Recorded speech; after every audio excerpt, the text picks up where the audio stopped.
Kamusta po kayo? Bago po ang lahat, first things first.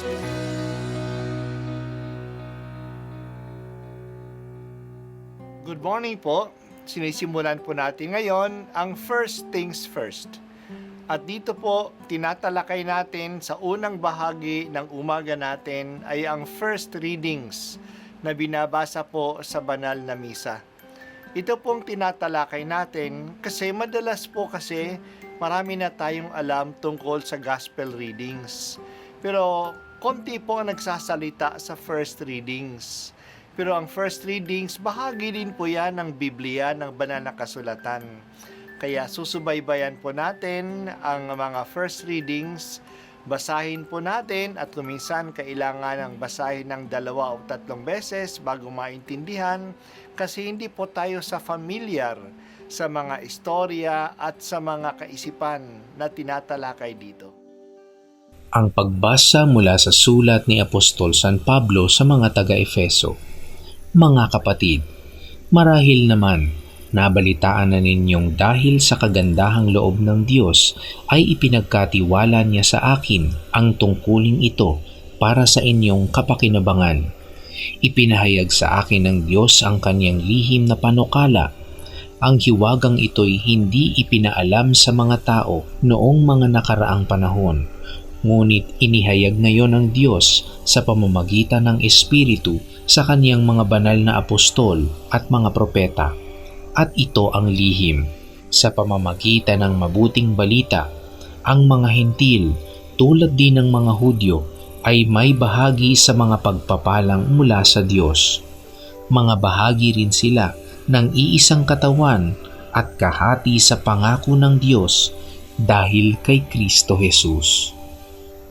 Ang salita ng Diyos. Salamat sa Diyos. Ngayong araw ay ang kapistahan ng Epipanya o kapistahan ng pagpapakita ng Panginoon. Ito yung kilala ng marami na Feast of the Three Kings. Pero mas angkop na tawagin ito sa kanyang tunay na pangalan, Epipanya o pagpapakita.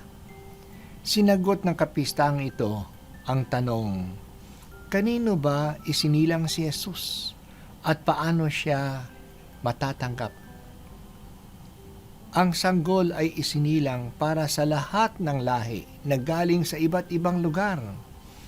Ang lahat na ito ay kinakatawan ng mga pantas. Hindi sila mga Hudyo, galing sila sa silangan. Iba't iba ang lahi nila. Nakatagpo nila ang sanggol dahil sa hinanap nila na ginagamit ang kanilang kaalaman.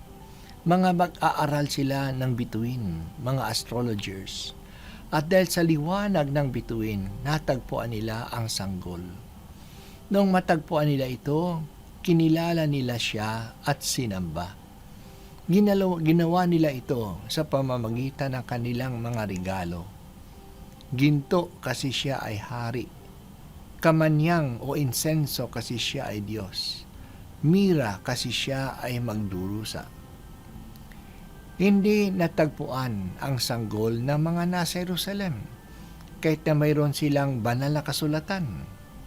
Alam nila kung saan matatagpuan sa banal na kasulatan, sa Bethlehem ng Huda, pero hindi man sila umalis upang puntahan siya.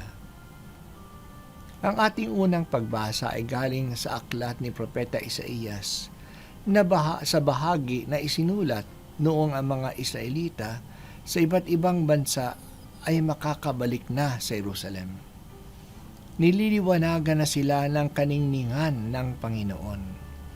Gayon din nililiwanagan na sa tuwa ang Jerusalem kasi babalik na sa kanya ang kanyang mga anak. Madarama na ng Jerusalem ang kagalakan nang nakikita nila ang mga anak na dumadating dala-dala ang kayamanan na galing sa mga bansa. Dadating sila mula sa dagat at mula sa disyerto, nakasakay sa mga kamelyo mula sa silangan, mula sa malalayong lugar tulad ng Madla at ng Seba. May dala silang mga ginto at mga kamanyang.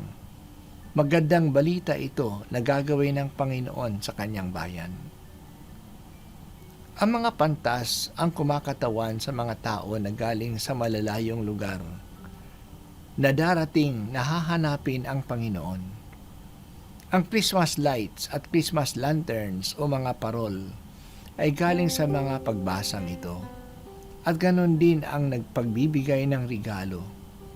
Noong unang panahon, ang bigayan ng regalo ay ginagawa sa January 6 at hindi sa December 25. Ang malaking pagkakaiba sa bigayan noon at ngayon ay ngayon lahat ay binibigyan ng regalo maliban sa my birthday, maliban kay Jesus. Hindi pa huli kung tanungin natin ang ating sarili, ano bang regalo ko sa Panginoon ngayong Pasko? Ang ating regalo ay nagpapakita ng ating pagkilala sa Kanya. Dumating ka, Panginoon, para sa lahat ng mga bansa. Buksan mo rin ang aming concern para sa ibang tao, para sa lahat ng tao, lalo na yung hindi pa nakakakilala sa iyo.